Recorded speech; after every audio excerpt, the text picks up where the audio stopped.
as you give these talks with the Christian Thinkers Society, as you cover material that you've now put in book form in the new book, Unanswered, Lasting Truth for Trending Questions, as you present responses, as you present answers, what happens to people? Do you see them kind of like sprouting up, almost like a plant that was withering that gets watered? Can you see something really happening in their lives? It's tremendous. I mean, we are seeing people come back to the faith who were known as a deconversion, and then we're seeing people within the faith that are getting that peace that God promises because there are answers to your unanswered questions. I mean, Christianity is robust, and the evidence that undergirds the claims for Christianity all points to its truth. And so when people get answers to their questions, I mean, be it about things like the paranormal or silence of God, problem or evil, it brings peace. And then they get busy, they get off the sideline, and they start getting used of God in their local context. And I think,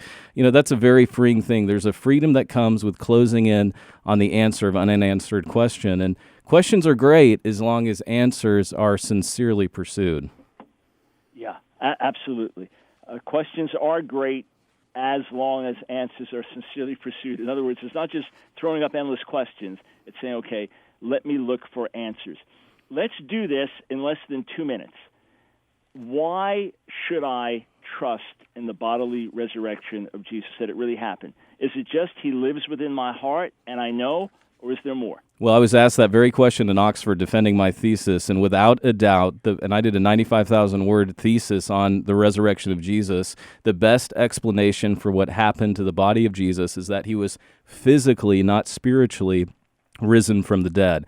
Like you said, if I was a critic of Christianity, I would ask why there are any Christians in the first place when you have a crucified Roman criminal coming back to life. Of course, as skeptics will say, the death of Jesus is without a doubt the greatest attested fact of the ancient world. We have 4 biographies of Jesus in the Gospels. We have to look only to other Roman emperors to have anything close to the source material that we have of Jesus of Nazareth.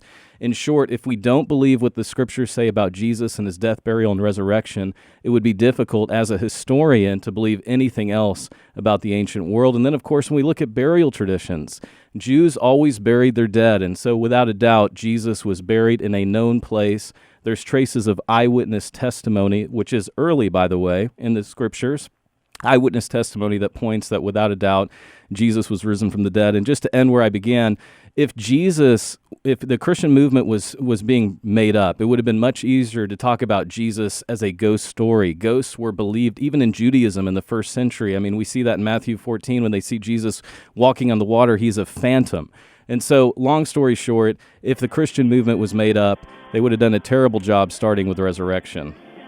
Yeah, absolutely. All right, we'll probe more into this.